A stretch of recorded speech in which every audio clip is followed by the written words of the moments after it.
Baik, selamat sore Sobat JKN. Kali ini kita akan membahas terkait dengan penanganan pencegahan kecurangan di dalam pelaksanaan program Jaminan Kesehatan Nasional yang diselenggarakan oleh BPJS Kesehatan. Tentu kalau kita mengetahui potensi terjadinya kecurangan bukan hanya terjadi di kalangan fasilitas kesehatan, tapi juga terjadi baik itu oleh peserta maupun di internal BPJS Kesehatan itu sendiri.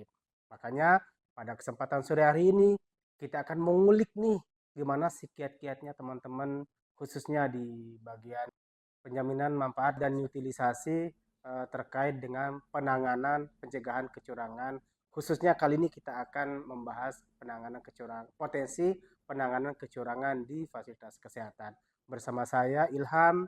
Dan saya Aditya. Nah, Mas Adit ini Sobat JKN selaku staf utilisasi dan pencegahan kecurangan. Oke, Mas Adit, selama bertugas sebagai staf utilisasi dan pencegahan kecurangan, kira-kira apa sih yang Mas Adit alami atau kendala apa yang kira-kira menjadi potensi ketika menangani pencegahan kecurangan? Baik Pak Ilham. Jadi Bapak Ibu sekalian, teman-teman sekalian, sobat podcast, untuk utilisasi dan pencarian kecurangan ini sebenarnya cukup luas Pak Mm-mm. cakupannya. Jadi tidak hanya melihat dari sisi kecurangannya, tetapi sebelumnya kita juga harus melihat dulu dari sisi utilisasinya dulu, Pak. Jadi Betul. pemanfaatan pelayanan kesehatannya seperti apa, Mhm. sehingga nantinya akan berpotensi menjadi kecurangan yang bisa Kecurangan dalam program dalam JKN program itu JKN itu sendiri. sendiri. Betul, Pak. Oh Jadi sangat luas gitu. sekali. Nah, ini kan sudah kita dengar nih ada apa sih namanya regulasi atau peraturan apa itu kira-kira regulasi apa tuh Mas Adit yang mengatur Betul. terkait dengan pencegahan kecurangan? Apakah itu ada di Perdirnya atau di Permenkesnya seperti apa gitu Mas Oke. Adit? Jadi untuk regulasinya, Bapak Ibu sekalian, teman-teman sobat podcast, kita ada regulasi yang tertinggi adalah di Perpres 82 tahun Mhm. 2018. Kemudian juga ada di Peraturan Menteri Kesehatan nomor 16 tahun 2019. Nah, Masih berlaku tuh masih sampai saat berlaku ini. Pak sampai saat ini. Oh Jadi ya itu ya ya memang ya. mengatur Hmm. regulasi khususnya terkait dengan kecurangan yang ada dalam Ah. program JKN ini, Pak. Seperti itu. Oh gitu ya ya. Artinya kan kita sudah ada dan sudah memiliki payung hukum dalam menangani kasus potensi terjadinya kecurangan yang dilakukan dalam pelaksanaan program JKN ini. Iya, Nah, betul Mas sekali. Adit, ini kan secara umum kita tahunya eh, peserta fasilitas kesehatan.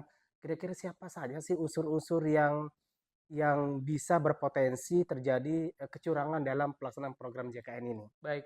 Jadi sesuai dengan Perpres nomor 82 tahun 2018, Mhm. eee, pihak-pihak yang berpotensi terlibat dalam dalam kecurangan atau fraud itu ada 5 Pak. Yang Ah, pertama itu dari peserta sendiri, oh, peserta peserta juga JKN. bisa ya? Betul, peserta itu Oh, sendiri. contohnya Kemudian kalau peserta itu seperti apa dia, Mas Ade? peserta misalnya melakukan penyalahgunaan kartu, Pak. Oh, iya Nah, iya iya, penyalahgunaan heeh. kartu ini peserta menggunakan kartu orang lain. Kalau dulu kan Kartu kita orang lain untuk untuk berobat ke oh, vaskes, iya entah iya berobat iya. ke fasilitas kesehatan tingkat pertama maupun fasilitas kesehatan tingkat Tiket lanjutan.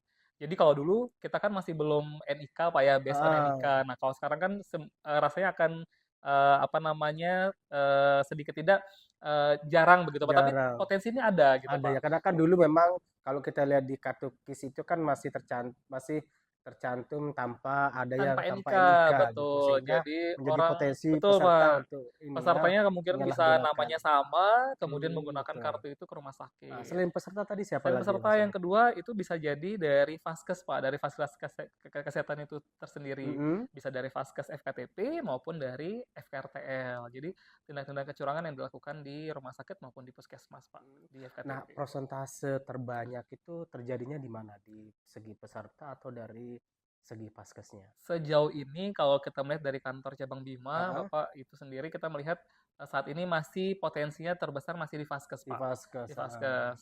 Kemudian ada juga yang dari peserta Peserta, yang dilaporkan betul. dari teman-teman dari bagian Yanser, Mhm, kemudian kolaborasi dengan teman-teman di EP3RS, dan mhm, akhirnya muncul atau masuk dalam ke PMU, mhm. sehingga kita tindak lanjuti dengan melakukan proses pemotongan klaim di rumah sakitnya. Pada Oh, akhirnya gitu. seperti itu, Heeh. yang berawal dari peserta. Selain dua Begitu Pak. unsur tadi itu siapa lagi, Dit? Kemudian yang ketiga itu dari BPJS sendiri Pak. Oh, internal BPJS Kesehatan Betul, juga bisa internal biasanya juga tuh. bisa melakukan Teman-teman fraud Sobat di JKN, jadi harus hati-hati juga nih internal ya, BPJS Kesehatan.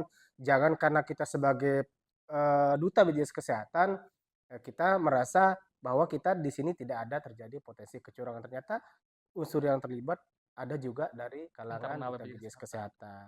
Kemudian selain itu Bapak, yang keempat itu dari penyedia obat atau Penyedia alkes, Bapak itu juga masuk dalam apa namanya, pihak-pihak yang terlibat dalam yang berpotensi melakukan fraud. Dan fraud, terakhir itu adalah dari pemerintah atau pemangku pemangku kepentingan. kepentingan lainnya, Bapak. Jadi cukup banyak ya Cukup banyak, Pak. Jadi unsur-unsur luas yang sekali terlibat. sebenarnya kalau kita melihat dari siapa saja pelaku-pelaku Eh, yang berpotensi melakukan tindakan fraud dalam Artinya kebajikan. pencegahan kecurangan ini bukan hanya dilakukan oleh internal BPJS Kesehatan saja, tetapi juga harus dilakukan oleh eksternal Eksternal, gitu, baik betul, Pak. itu oleh rumah sakit, Betul. oleh pemangku kepentingan dan Kepentingan. lain sebagainya.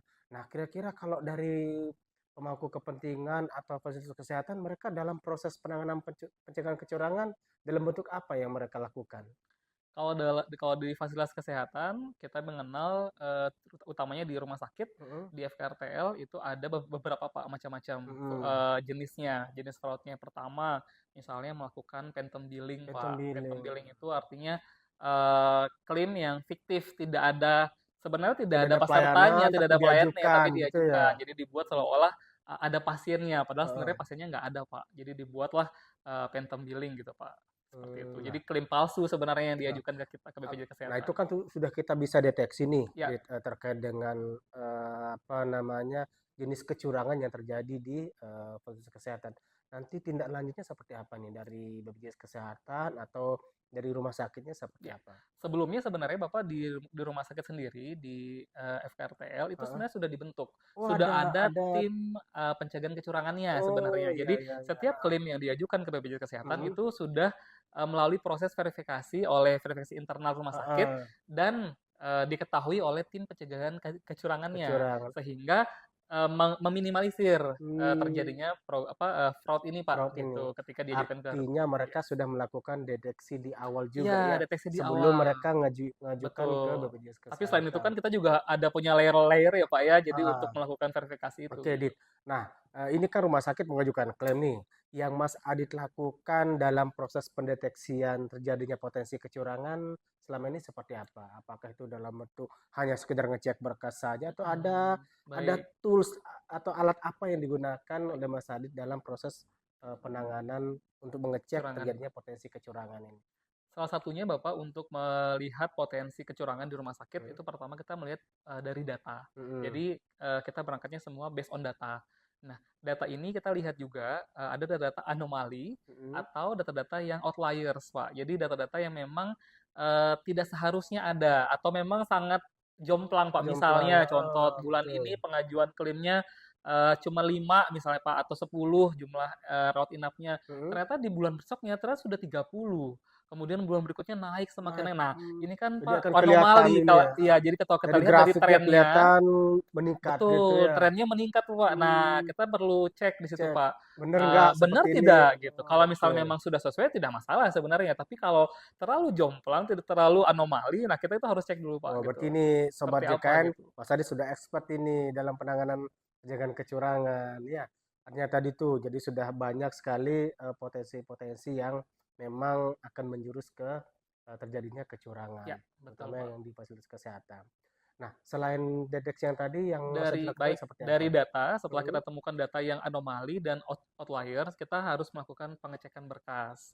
Artinya hmm, kita coba sampling, Pak, sampling, sampling berkas bener misalnya, nggak Pak. itu ya? Betul, sampling berkas bisa jadi kita mengecek kesesuaian antara yang diverifikasi Hmm, dengan misalnya rekam medis yang ada di rumah sakit, Pak. Tentunya kita juga harus turun ke hmm, rumah sakit untuk melihat berkas aslinya apakah sudah sesuai ataukah tidak. Kemudian setelah itu kita juga sampling ke peserta, Pak. Kita hmm. coba telepon ke peserta, kita hubungi pesertanya, apakah benar melakukan pelayanan di tanggal sekian misalnya, Pak. Nah, Oh, kalau misalnya memang dari pesertanya tidak merasa tidak ada melakukan pelayanan di tanggal segitu, nah itu yang kita harus telusuri lebih lanjut, Pak, ke sampai ke rumah situ. sakit Jadi sampai. tetap dikonfirmasi ke Betul. Kita peserta tetap yang harus konfirmasi. mendapatkan pelayanan Betul, Pak. kesehatannya. Jadi Artinya kita kan akan mencari sampai dengan ke akar-akarnya bahwa ini akar-akarnya. benar-benar valid begitu, Pak. Jadi jangan Hmm, sampai data yang dikeluarkan pun juga tidak valid. Nah, itu juga salah. Jadi memang oke, kita harus cek satu persatu, Pak. oke, oke, Mas Adit. Nah, tadi kan Mas Adit di awal sudah menyampaikan tuh ada apa namanya? Ada Perdir, ada Betul. Permenkesnya gitu. Nah, di dalam Perdi dan Permenkes itu diatur tidak terkait dengan sanksi mungkin, Betul. apakah itu dalam bentuk surat teguran tertulis kah atau seperti apa gitu yang Baik, Mas Adit ketahui nih dalam ya, proses penanganan pencegahan kecurangan? kecurangan. Jadi Bapak di Permenkes nomor 16 tahun 2019 itu Heeh. Bapak itu juga diatur terkait dengan sanksi. Nah, Mhm. sanksi ini ada tiga Bapak. Jadi ada sanksi ringan, Oh, kemudian sanksi sedang, dan iya sanksi iya sanksi iya. berat. Sanksi ringan ini eh, apabila dinyatakan benar fraud dan ini nilainya itu Mhm. kurang dari atau maksimal 50 juta. Kemudian Itu yang untuk itu sanksi yang sanksi ringan. ringan. Kemudian di sanksi sedang Sedang. ini adalah nilai fraudnya yang Hmm. itu adalah dari 50 juta sampai dengan 500 juta, Bapak. Itu Iya iya maksimal. iya. Kemudian pernah dikenakan sanksi ringan sebelumnya. Kemudian yang terakhir adalah sanksi berat. Nah, sanksi berat ini adalah sanksi yang diberikan ketika melihat potensi kecurangannya ini Mhm. di atas dari 500 juta dan pernah dikenakan sanksi sedang sebelumnya, Sedang, Bapak. oh Seperti itu. gitu. Nah, itu Sobat JKN.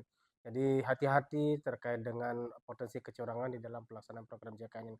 Nah, selain tadi diberikan surat teguran, apakah ada ini tidak, Dit? Ada pengembalian Oh kah atau iya, apa betul. gitu? Jadi Pasti, atau Pak. hanya cukup pakai surat teguran aja gitu? Pasti tuh, Pak. Jadi memang selain dikenakan sanksi, dikenakan juga surat teguran, Heeh. kemudian terakhir adalah Pengembalian. Karena kan pengembalian kalau dana, Pak. dikasih surat teguran aja ya besok ya terulang Nah, kembali lagi, gitu. betul. Jadi sebagai tindak Heeh. sanksinya adalah tadi, Pak, apa namanya, Vaskesnya misalnya nih, Pak, terjadi Mhm. pada Vaskes, Vaskes akan mengembalikan dana sejumlah temuan tadi Kerugian, kerugian tadi, iya, Pak, yang dia sudah tetap mereka nih ada betul, pengembaliannya. pengembalian kepada BPJS Karena kan Kesehatan.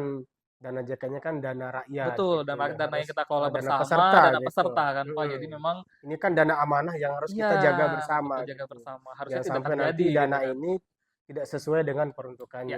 Gitu ya, betul sekali. Sobat JKN terkait dengan penanganan pencegahan kecurangan nih sedikit kita ngulik terkait dengan gimana sih terkait dengan penanganan pencegahan kecurangan di dalam pelaksanaan program JKN ini.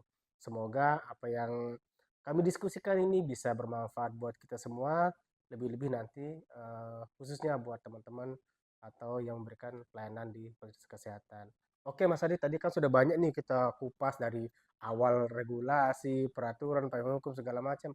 Nah, kira-kira ada yang mau Mas Adi sampaikan tidak supaya ini tidak ya kita kan meminimalisir terjadinya potensi kecurangan di dalam pelaksanaan program JKN. Betul. Silakan Mas Adi. Baik, jadi Pak Ilham, teman-teman rekan sekalian, sahabat podcast, jadi kecurangan itu tidak hanya terjadi karena adanya niat, tetapi juga adanya kesempatan. Jadi semua orang itu berpotensi melakukan tindakan kecurangan, tetapi ingat, setiap kita adalah negara hukum dan setiap yang bersalah maka akan dihukum. Jadi waspadalah, waspadalah. Oke, demikian yang dapat kami sampaikan. Selamat sore. Selamat sore. Cek dulu.